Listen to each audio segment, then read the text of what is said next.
apocalyptique bête s'abattant sur le toit aux habitants pourris, qui secouent en vain leur huis clos et puis s'arrêtent, pleurant sur son cœur à ses glaives d'incompris. Tout vient d'un seul impératif catégorique, mais il a le bras long et la matrice loin, l'amour qui rêve, ascétis et fornique. Qu'aimons-nous pour nous dans notre petit coin infini? Du sors-tu? Pourquoi nos sens superbes sont-ils fous d'au-delà des claviers octroyés? Croient-ils à des miroirs plus heureux que le verbe et sais-tu infini? Montre un peu tes papiers. Muy bien, ¿cómo les va? Buenas noches, bienvenidos aquí a Radio Uruguay 1050M, aquí a la máquina de pensar. Estábamos escuchando un poeta uruguayo, Roberto Chavarren, leyendo los poemas en francés que escribió Laforgue como motivo de un homenaje ahí en la Biblioteca Nacional. El poema se llama Nobles y emotivas divagaciones bajo la luna, y es un poco un divague nuestro poner a un poeta uruguayo hablando en francés de un poeta, versos franceses de otro poeta nacido aquí en Uruguay. Laforgue, ustedes saben, nació en 1860 y murió en 1887. Nació acá en Montevideo, a los 6 años se fue a Francia, en Francia vivió su adolescencia, después se fue a trabajar a Alemania 5 años, ahí se casó con una inglesa, tuvo unos meses en Inglaterra, después volvió a Francia y ya cumpliendo 27 años se murió. El hombre escribió mucho, muy intensamente, fue muy solitario, un continuo exiliado, y en un momento, de alguna forma previó, es una cosa que me sorprendía en uno de sus ensayos que citaba Virginia Lucas, esta frase, dice: el inconsciente sopla donde quiere. De alguna forma Laforgue, estaba diciendo que aquello de que Dios ha muerto en el siglo XIX, de alguna forma el inconsciente, no el inconsciente freudiano, pero de alguna forma el inconsciente, la naturaleza, él decía, somos un teclado que toca la historia y la naturaleza, decía. Y un detalle impresionante, y cada teclado es legítimo a nivel de arte, ¿no? Entonces hablaba de que, abajo todos los críticos, despotricaba contra los críticos. En fin, se intentó hacer un camino para él, murió a los 27 años, pero fue el introductor en Francia, nada menos en el idioma francés, del verso libre, con lo cual rompió formas para tratar de crear nuevas formas para hacer su poesía. Pero Laforgue, de Laforgue vamos a hablar en el segundo y tercer bloque. Van a escuchar una entrevista que le hicimos a Juan Carlos Reche. Él fue el director editorial del libro que sacó hace poco ese libro es Los Lamentos, el primer libro de poemas publicado por Laforgue y que se presenta en un formato bilingüe, en una traducción de Andrés Echevarría. Exactamente, es Echevarría, siempre me equivoco y digo Echeverría. En fin, de eso hablaremos en el segundo y tercer bloque. En el primero le estoy dando la bienvenida aquí al insigne escritor Felipe Poleri. ¿Cómo le va, Felipe? Muy bien, me siento insigne hoy. Gracias a usted. O sea que escritor se siente siempre. Siempre. Bueno, muy bien. Felipe Poleri acaba también de editar o reeditar sus 3 primeros trabajos, ¿no? En un solo libro. Se trata de El Dios Negro. Los 3 trabajos, estamos hablando, son Nouvelles, Colores, Carnaval y El Rey de las Cucarachas, ¿no? Sí. Carnaval, Colores, en ese orden. Exactamente, Carnaval, ¿no? Primero Carnaval, Colores y un detalle, Carnaval y Colores fueron publicados, salieron al público relativamente juntas, 95 y 96. Y El Dios de la Cucaracha esperó hasta el 2001. Sí. Fue muy difícil encontrar editor. O sea, fueron escritas más o menos sí, al mismo tiempo, pero las 2 primeras salieron y la tercera... Sí, la tercera fue incomprendida. fue una novela incomprendida, y me costó mucho editarla. La editaste en los Flexester Pin, en aquella dirección que dirigía, aquella colección que dirigía Mario Leverero. Y ahí se editó y ahora se reedita. Digo, para mí siempre fueron 3 novelas que estaban emparentadas, lo pensé así, a medida que la fui haciendo, le veía las relaciones. Similitudes, sí. Y aunque se parecen también a muchas de las otras cosas, ¿no? Y siempre quise editarlas juntas, y ahora, bueno, gracias a Martín aún, salieron juntas por fin. Una pregunta, ¿y vos las escribiste más o menos consecutivamente, Claro. cercanas en el tiempo, Sí. hubo otras cosas en el medio? No, fueron consecutivas. Fueron las tres, y dije, bueno, acá se terminó una especie de búsqueda que fue porque ¿qué pasa? La primera novela es la más realista, digamos. Carnaval. O sea, Colores entra en un mundo más enrarecido, y el Rey de las Cucarachas ya directamente casi un mundo paralelo.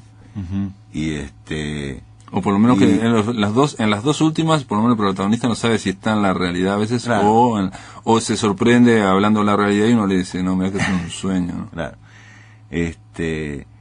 Y por los motivos, y por Montevideo, por la ciudad, por esa descripción que se hace de la en ciudad. las tres, por lo menos, el protagonista es o por lo menos en la primera, en la tercera, ¿no? Me queda claro que el protagonista es un artista, ¿no? En el primero Sí. es un escritor, un poeta, en el segundo es un pintor, y en la tercera es un escritor también. Es un escritor. Ajá. Y que están con una gran furia. Cierto, o sea, está buscando cuento perfecto. Exactamente, sí. Sí, yo me quedaba. No dice que ese escritor está buscando el cuento siempre, ¿no? Sí, siempre está escribiendo, siempre, digo, es una de sus. Ajá. Y son tres artistas que están en furia con el resto del mundo, ¿no? Contra el sistema, ¿no? Sí, son tres desclasados, inadaptados sociales, para llamarlos para mí, personajes encantadores, ¿no? Pero yo los quiero mucho, conviví con ellos, realmente, sin ironía, en ¿no? el segundo y el tercero me parece que empiezan a aparecer algunos como aliados o gente entrañable, ¿no? Gente que Claro. es querible. En el primero parece que el hombre está bastante peleado con todo el mundo. A veces andan o con una navaja o con una escopeta o también con otra navaja, ¿no? O sea, sí. Y pegan navajazos. Y pienso que en ese sentido también, hubo como un proceso. En la primera, el personaje, aunque trata de que alguien lo quiere, no encuentra la manera, o de querer a alguien, no. En la segunda ya por lo menos hay un amor platónico, y en la tercera, que es la más oscura, la que se supone que es la más violenta y la más feroz, el personaje encuentra una relación con una mujer. Sí. En ese sentido fue como yo no las planifiqué, yo no sigo planificando, ¿no? Digo, como que no la planificaste. Pude de alguna manera solucionar eso, ¿no? Poder hacer que el personaje tuviera una relación. Y dije, bueno, acá se acabó. A mí me sorprendió en la segunda, por ejemplo, con toda la primera que estamos hablando de Carnaval, en la cual el protagonista está enfurecido, diciendo que bueno, que todo el mundo es una basura y que siempre lo será.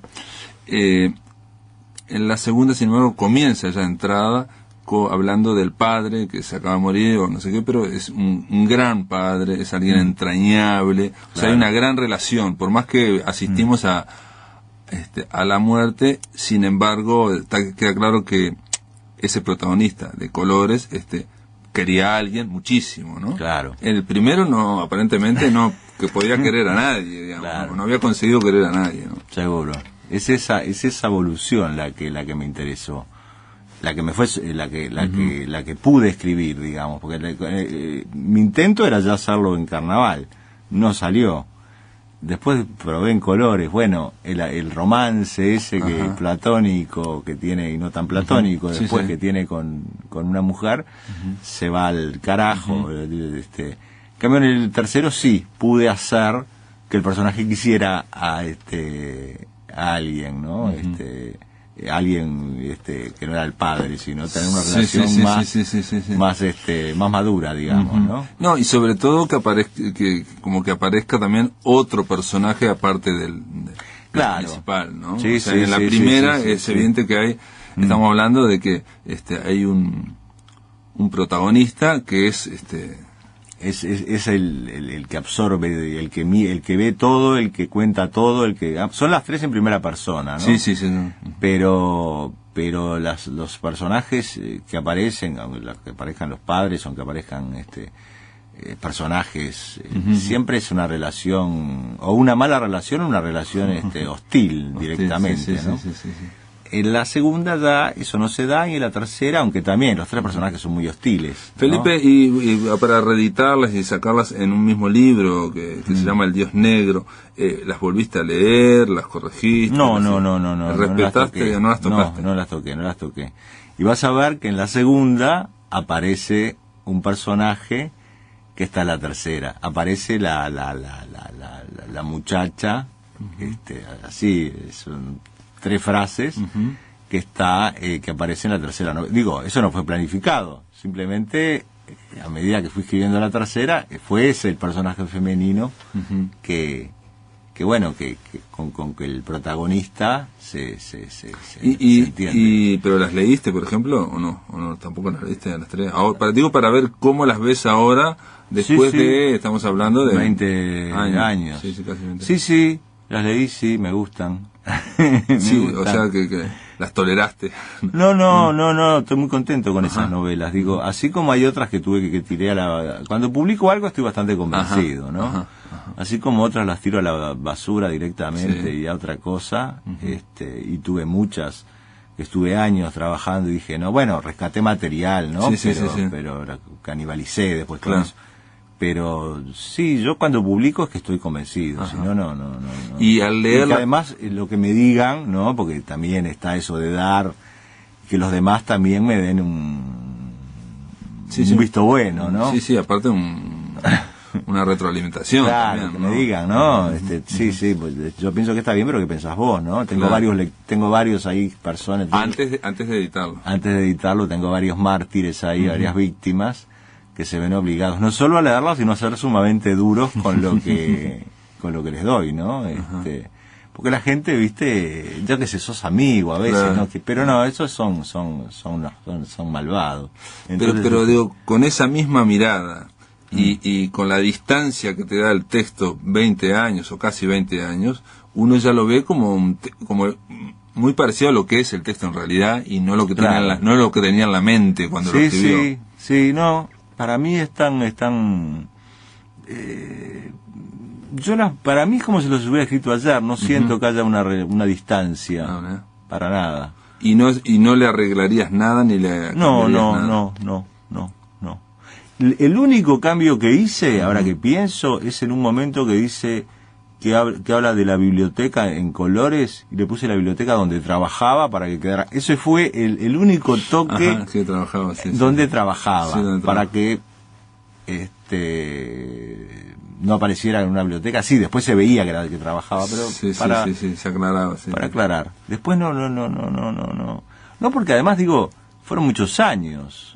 Estuve muchos años para escribir Carnaval. Me costó años de trabajo, fue la primera donde ahí encontré mi tono, mi voz. Después las otras fueron un poco más rápido, pero fueron años. Claro. Que se hayan publicado, digo, porque para publicarse, vos sabés cómo es. Sí. Carnaval demoró un par de años, y Colores, digo, en ese par de años fue que hice Colores. Y después seguí escribiendo, y bueno, pero ya el Rey de las Cucarachas ya le pareció demasiado a todo el mundo. Pero digamos, eran en la misma línea. Se puede ver una especie de progresión en ese sentido. Aunque son historias independientes, claro. El paralelismo, está en la forma en que están escritos, ¿no? Más que nada la forma, la prosa, ¿no? Sí, digo, lo que vos decías, esa mirada, primero en primera persona, esa mirada, como vos decís, muy, muy hostil, Sí, con mucha furia contenida. Con mucha furia. Contenida y sin contener, digamos. Y bueno, y que además es lo que seguí escribiendo. Después hice una novela que sí, que hay bastante, no sé si Amanecer en Lisboa, que esa es una novela, donde sí, esa es una novela a mi manera de amor, digamos. Ajá, más suave, digamos. no más suave, bastante jodida, pero donde hay una relación más realista también que en Lo de las cucarachas, donde hay un romance ahí. Muy bien, está hecha la presentación. El Dios Negro, Felipe Poleri, te doy las gracias. Esto salió en y está ahí, pueden leer tres novelas. Salió y se puso a la venta. Exactamente. Bueno, muy bien. Gracias por estar acá. Muchísimas gracias. En el aire de Radio Uruguay, La Máquina de Pensar.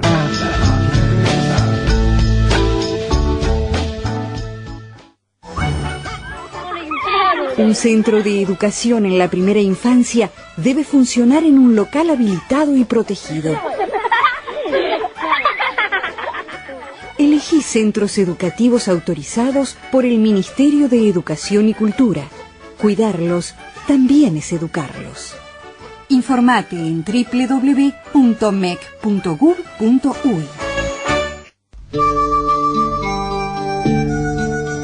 Prehistoria de Dino. Los inéditos de Gastón Charlo Dino y los gatos en 1965. Todos sus simples inhallables y su primer larga duración de 1970 y un bonus increíble, también por primera vez, Mateo y los malditos en 1965. Prehistoria de Dino, 3 discos en uno. Propuesto al último graffiti como mejor edición especial, auspiciado por el FONAM, considerado un rescate histórico de gran valor por la revista Rolling Stone. Hay veces que te veo tan triste. Prehistoria de Dino, lujosa edición en las buenas disquerías del país. Pensando por ti. Institución Teatral El Galpón presenta Como pata de olla, de José María Ovaldía. Como pata de olla. Está dentro del proyecto cultural El Galpón en el Uruguay Profundo. Como pata de olla. Che, ¿y por qué como pata de olla? Porque son cuentos cortos como pata de olla. ¿Está clavado? A las 4 de la tarde. 4 de la tarde. 4 de la tarde. 4 de la tarde. Y los domingos a las 9. A las 9. El Tungelé. Pero no tenés por qué oír. Claro, nos dejaste solo, ustedes encárguense de todo, así. Encantado de escucharlas. Conduce Nelson Caula. Producen Marcela Urreta y Carolina Vaz. Y un panel de destacados columnistas. El Tungelé. Original y diverso. Cultura total. Un tributo a la identidad. Esta especie de rumiación cultural que dice Pelufo que tenemos los uruguayos. Y en vez de hacer el proceso deductivo de la cultura, que es la cultura uruguaya, que es el Uruguay, que si no, que si de las fronteras. A las 4 de la tarde. 4 de la tarde. 4 de la tarde. 4 de la tarde. Y los domingos a las 9. El Tungelé.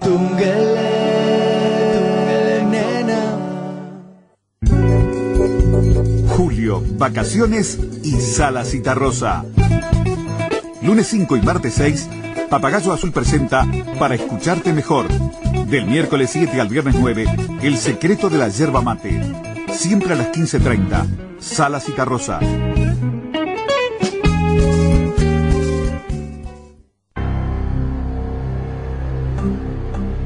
Somos Radio Uruguay, 1050 AM. Montevideo, Uruguay, con su repetidora 103.9 FM en el departamento de Colonia.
Star and St. Paul, I've seen a few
Estamos escuchando a Leonard Cohen. The Future es el tema de esta semana. Leonard Cohen era nuestro amigo que ponía la música, y ahora los invito a escuchar una entrevista, una conversación que hicimos con Juan Carlos Reche, que fue el, digamos, director, el cuidador editorial del libro Los Lamentos, en la traducción de Andrés Echeverría. Una entrevista semanal para llegar al corazón de la máquina a través de una conversación íntima que busca la experiencia personal, los mundos compartidos en la geografía múltiple del arte y la vida. La máquina de pensar muestra los engranajes principales de una visión única, la de nuestro invitado de hoy. Bienvenidos al corazón de las palabras.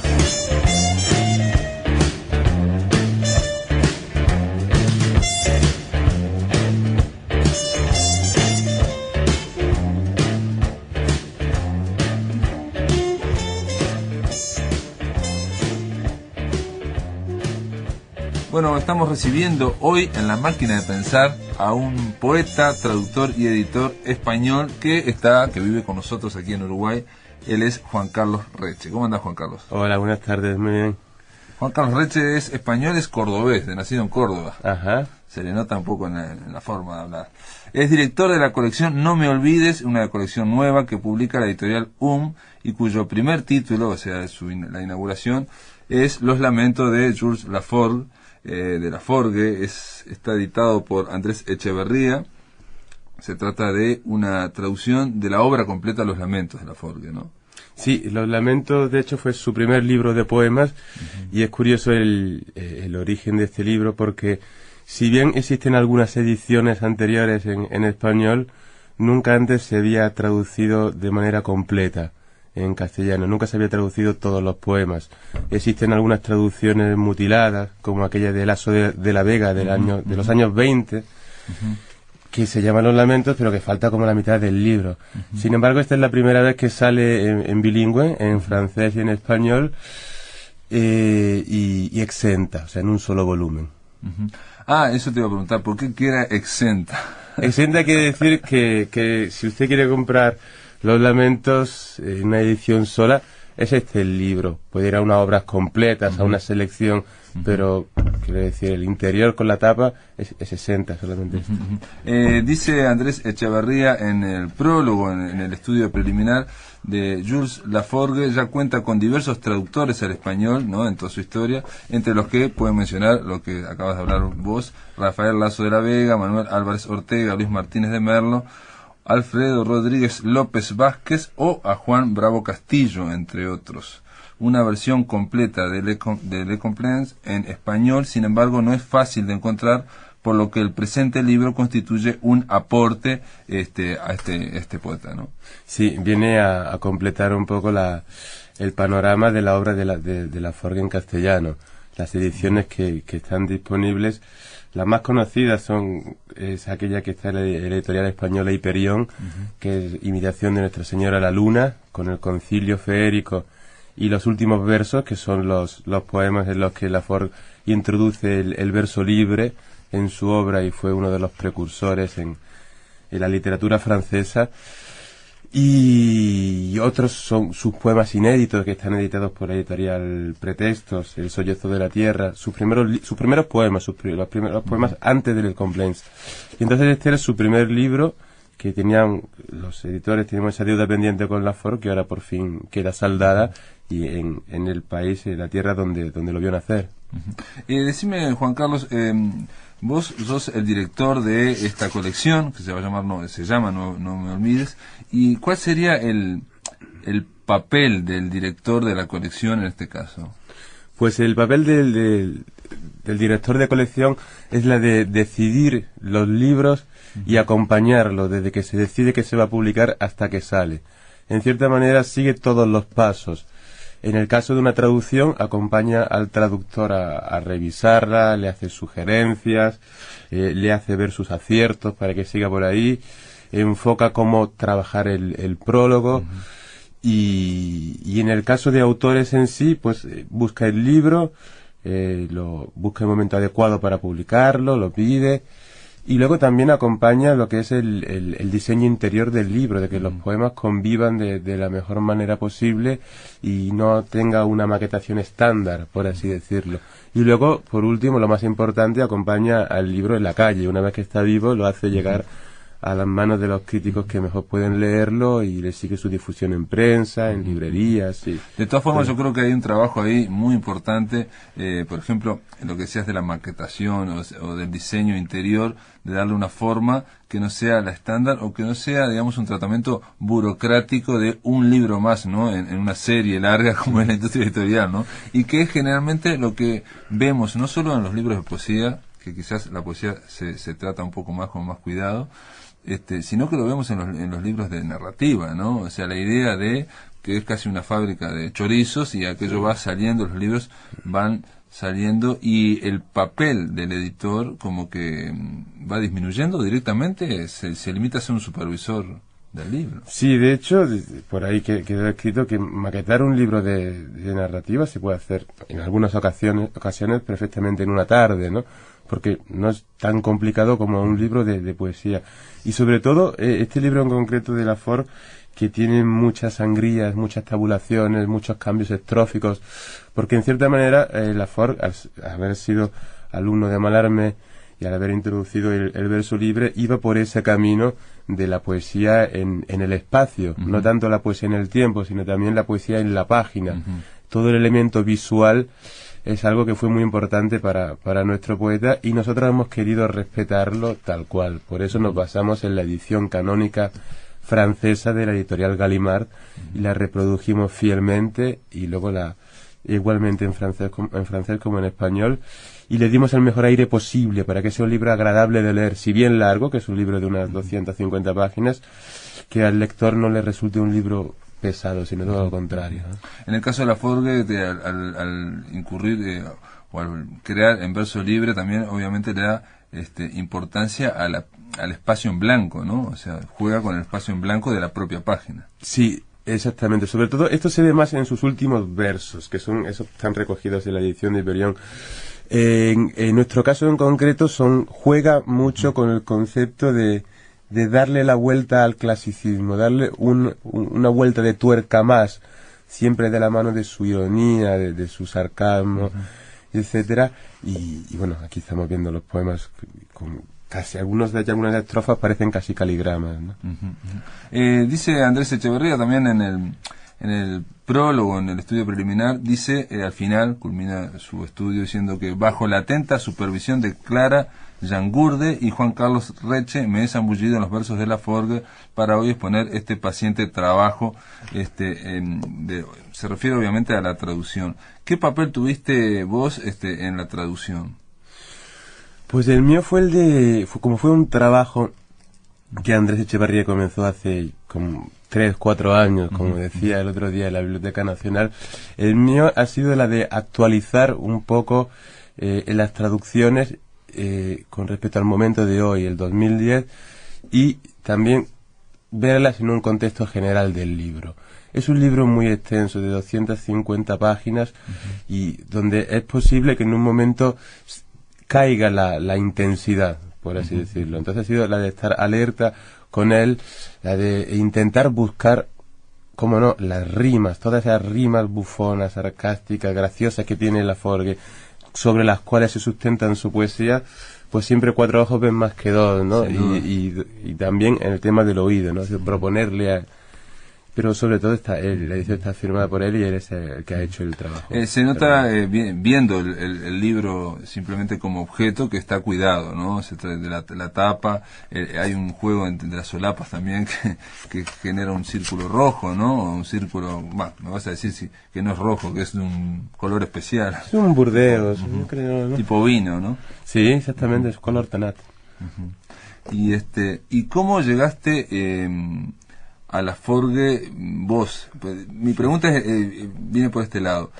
¿Te metiste en este proyecto porque son los 150 años del nacimiento de Lafort o no? Porque a mí me queda a veces la duda, en que cada año es aniversario de algo, entonces constantemente estamos con aniversarios y quizás parece que los escritores tienen que esperar un aniversario para asomar la cabeza. Me refiero a los escritores clásicos, ¿no?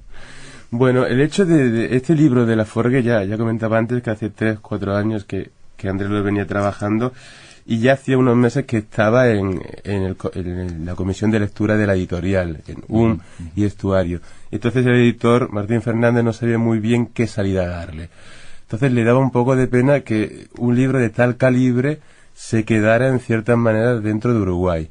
Así que también se dio la coincidencia de que al iniciar esta colección, que se va a distribuir en Argentina como el resto del catálogo de y que vamos a intentar llevar a España a final de este año, pues que fuera una punta de lanza de la colección de poesía y también de para el exterior.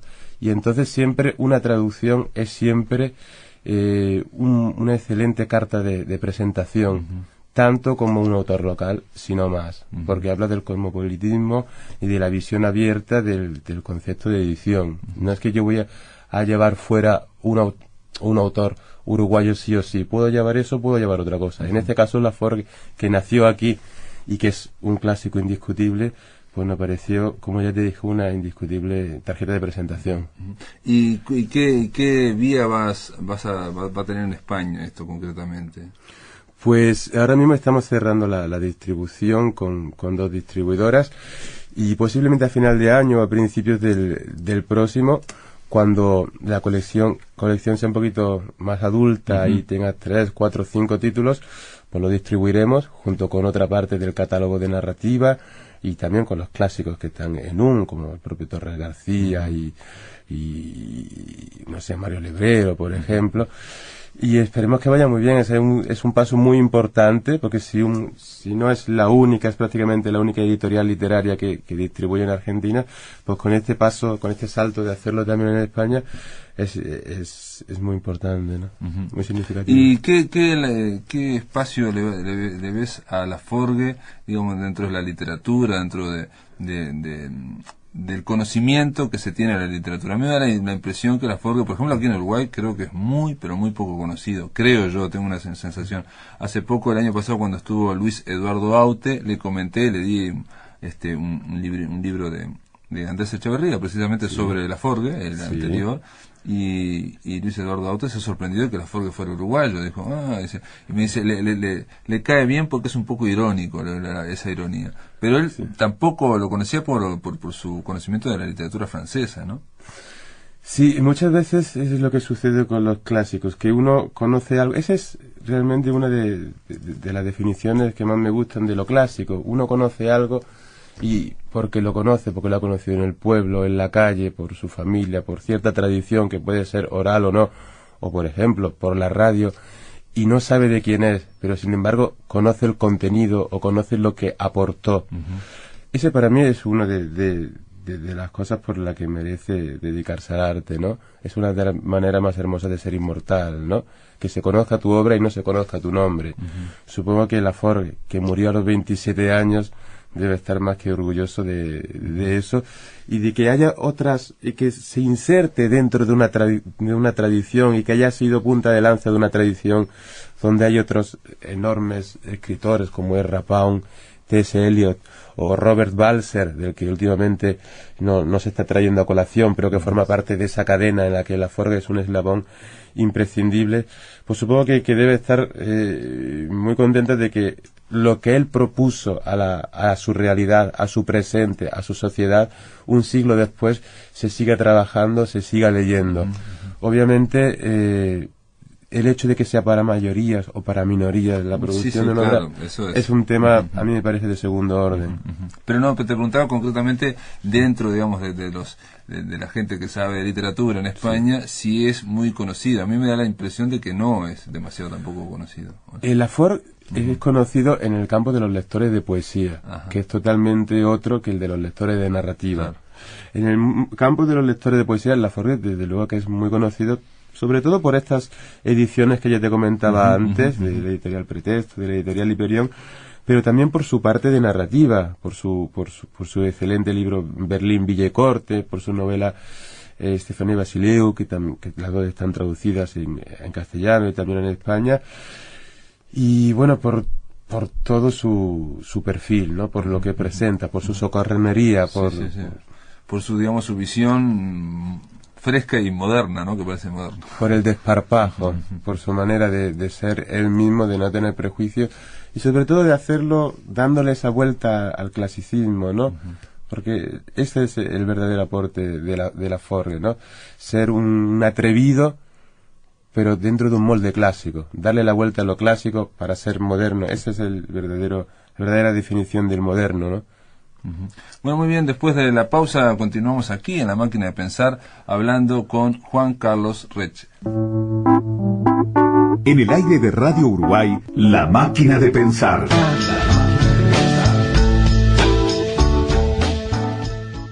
En República FAP llamamos a gente como Laura. Hola. Doctora en una mutualista, para informarla. Sí, rápido, decime. Cada uno da lo que recibe. Ajá, ¿y cómo es, a ver? Luego recibe lo que da. ¿Pero no hay otros costos? Nada es más simple. Ajá. No hay otra norma. ¿Y la plata sigue siendo mía? Nada se pierde, todo se transforma. Hablemos. Con tu compromiso más el nuestro, vas a lograr la mejor jubilación. República AFAP. Más rentabilidad. República AFAP. Gana un país. La historia reciente del Uruguay y su ficción llegan al formato del cómic. Acto de Guerra.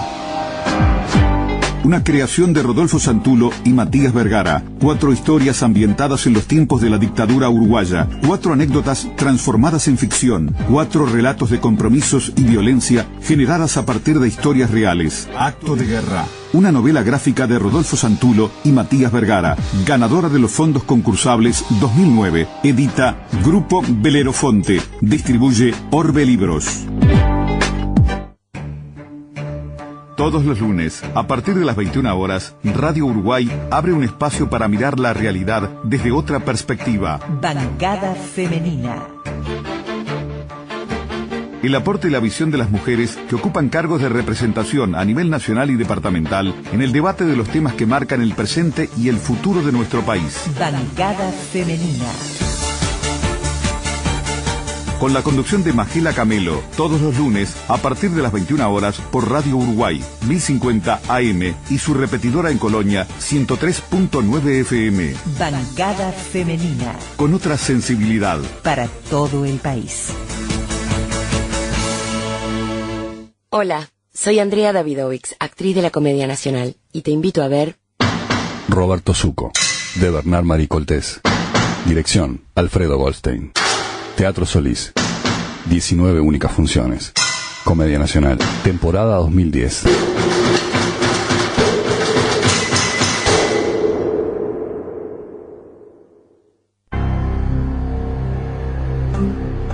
Somos Radio Uruguay, 1050 AM, Montevideo, Uruguay, con su repetidora 103.9 FM en el departamento de Colonia.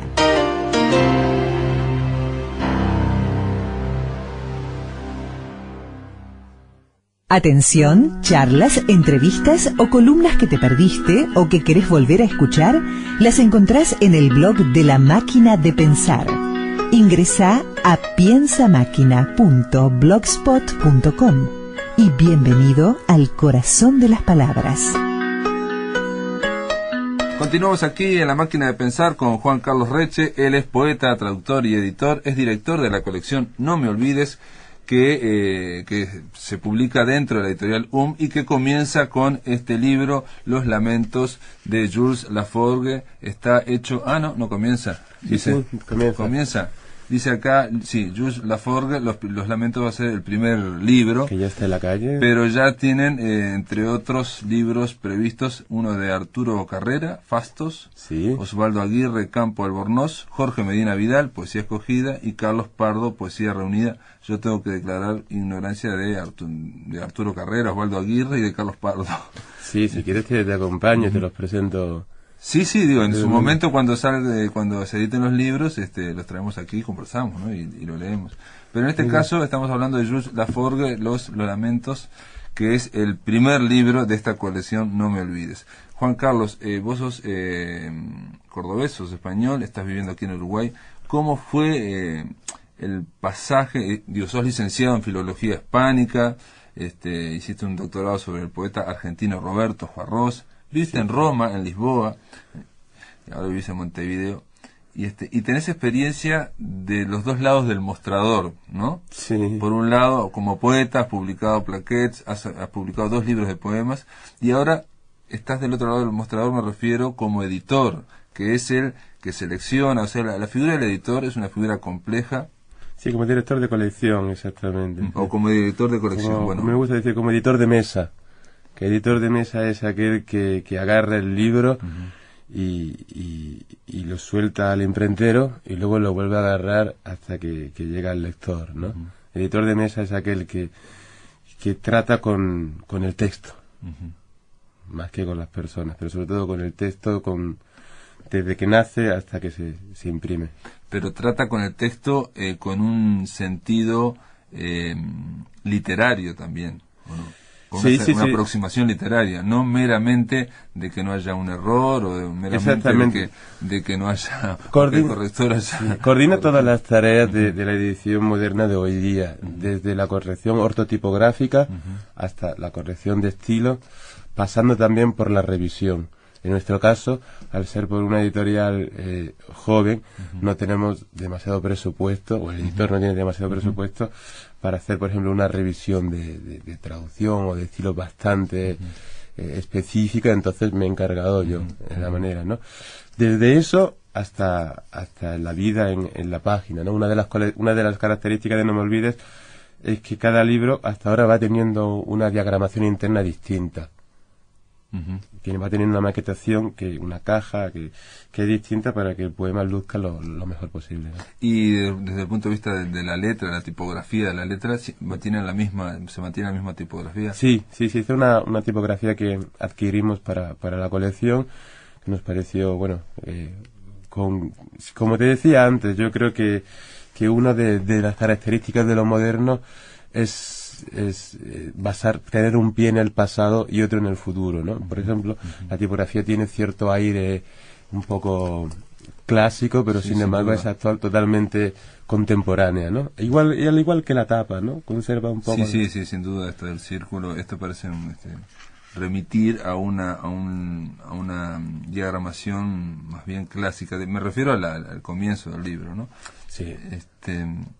Juan Carlos, pero quizás yo quería hablar más del papel del editor, el papel del editor o del director editorial, en este caso, o sea, aquel que va encima del texto, que me parece que igual que el papel del crítico literario, como que se ha ido desdibujando, y por la cantidad de libros que se sacan, esa podría ser una explicación, en realidad debe haber otras explicaciones, tiene que ver con los tiempos en que estamos viviendo, se desdibuja el papel de la crítica, se desdibuja el papel del editor, y prácticamente todos van ganando terreno los publicistas. Y los publicistas quieren sacar los libros que se vendan y mucho más. En el caso de la poesía, esta es la excepción de los géneros, por así decirlo.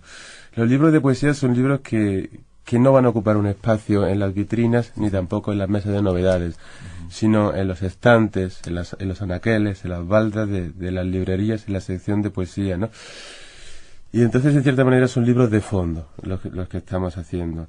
Como te decía antes, como decías tú antes, de que se está desdibujando el perfil de cada uno de los personajes de la industria editorial detrás del mundo, en cierta manera es cierto, pero justamente yo creo que mi perfil viene a hacer lo contrario, o sea, a dedicarme a darle tiempo al editor para que se dedique a ser director editorial y luego tengan unas personas que se dediquen a ser editor.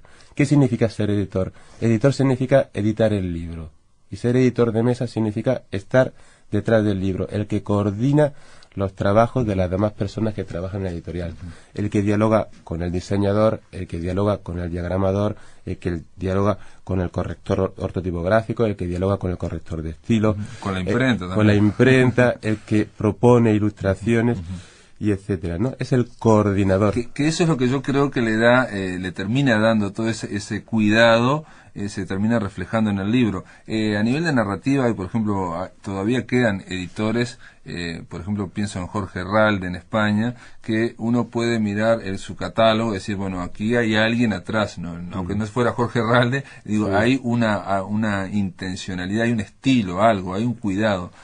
Lo mismo en los libros que saca Anagrama, ¿no? Uno de un querido amigo y editor, Manuel Borrás, de Pretextos, tiene una frase muy célebre que siempre dice que el mejor libro que puede escribir un editor es su propio catálogo. Claro. Más allá de su faceta literaria, creo que el mejor libro que puede escribir un editor es su propio catálogo. Y son capítulos que van escritos de 2 líneas a 2 líneas, como mucho, ¿no? Pero eso ¿En qué sentido de 2 líneas a 2 líneas? ¿En qué sentido? Que todo el trabajo que hay detrás de un libro, en un catálogo, no ocupa más de 3 centímetros, que es el nombre del autor y el título, ¿no? Claro. En este trabajo tuyo, ¿tiene que ver, o te ha servido el hecho de la experiencia de haber sido poeta, o te sirve más el hecho de ser licenciado, por ejemplo, en filología hispánica, en haber estudiado en la universidad letras? Me sirve todo, pero creo que sobre todo lo que más me sirve es mi faceta de lector de poesía y sobre todo de cazador de libros antiguos, ¿no? De libros viejos, de mi pequeña pasión por la bibliofilia y por la tipografía, ¿no?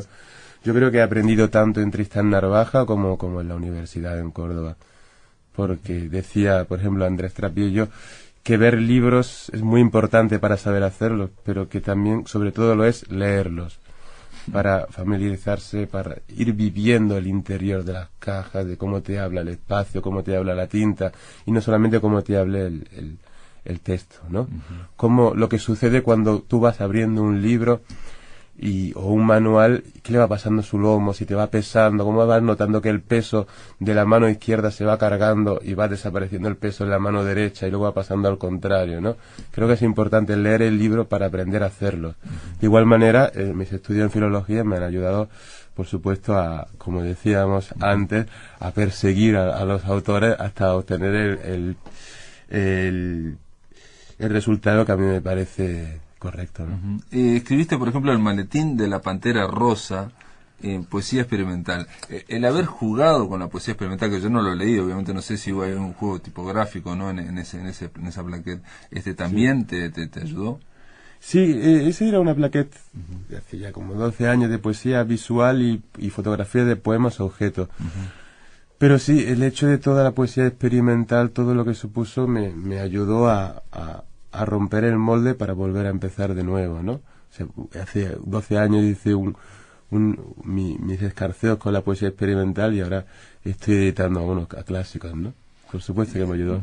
Y en tu papel, digamos, en tu experiencia como lector ahora, digo, en Montevideo, obviamente, supongo yo, creo que no leerás solo poesía, o si lees solo poesía uruguaya, o si lees libros de narrativa, en fin, o de ensayo, ¿cómo ves el nivel artístico o de cuidado en los libros uruguayos? Yo he de decir, lo primero, que yo soy un lector sobre todo de poesía. No es que me enorgullezca de decir que casi no leo narrativa, pero simplemente me sincero. Creo que le sucede también a muchos poetas, que leen muy poca narrativa, pero como tienen una especie de recelo a admitirlo en público. Al igual pasa creo que a los narradores no les pasa, ¿no? Que a los narradores, que un narrador diga que no lee poesía, le parece la cosa más normal del mundo. Sin embargo, la gente se escandaliza al escuchar lo contrario, ¿no? Yo en ese sentido me quedo bastante tranquilo. Y de la poesía que lees, obviamente habrás leído poesía uruguaya también. Sí, bastante, de hecho. Y no solo de supongo yo que habrás leído. Sí, no, de es el primer libro de poesía que sale, ¿no? Hasta el momento solamente se encargaba de narrativa. Bueno, Estuario me refiero, digo. Sí, de Estuario. Sí, de hecho el libro de Jorge Medina Vidal, que estamos sacando dentro de unos meses, fue una sugerencia mía al editor desde hace tiempo. Fue en cierta manera como empezamos, ¿no? Yo, no sé, me encapriché por la obra de Medina Vidal, la perseguí, conseguí todos sus libros, todas sus primeras ediciones firmadas en Tristán Narvaja y demás, y decidí armar una antología que saldrá ahora en este sello con prólogo de un escritor uruguayo, Eduardo Milán. Eduardo Milán. Y no, la pregunta que te hacía era cómo veías los libros uruguayos de poesía, el nivel, digamos, si te parecen más cuidados, digo en comparación, no se trata de hacer un testeo, digo, pero en comparación con los libros de España, libros de Argentina. Yo creo, yo suscribo siempre una opinión de Andrés Trapillo que dice que hacer un libro bonito o hacer un libro lindo es igual de caro que hacer un libro feo. Ah, sí. Y otra opción, y otra de sus ideas es que un buen editor o un buen tipógrafo tiene que hacer con lo que tiene a mano, como una buena ama de casa cuando hace un guiso. Abre la heladera y con eso que hace hay que hacer rico, ¿no? Pues creo que el editor también. En lo que respecta a Uruguay, creo que hay cosas bastante interesantes, de igual manera que hay otras que creo que se le podría dar una lavada de cara para que también a ciertos autores le entren más ganas de publicar, ¿no? De todas formas, yo creo que al final el trabajo del director editorial o del editor de mesa, como lo llamás vos, en el fondo me parece que hay una cuestión de relación de interés más allá del trabajo. ¿Me explico? A ver, de interés o de gusto por el trabajo. ¿Por qué? Porque en ese desdibujamiento que yo veo del editor muchas veces hay una burocratización de la tarea. También hay editores que preguntan, ¿se puede ser director editorial durante 40 años? ¿Vos te ves 20 o 30 años haciendo ese trabajo? No, yo soy director de colección, no director editorial. Bueno, director de colección. Si se puede ser director de colección, yo creo que los proyectos tienen que nacer y tienen que acabar. Yo estuve subdirigiendo una colección de poesía en España que se llamaba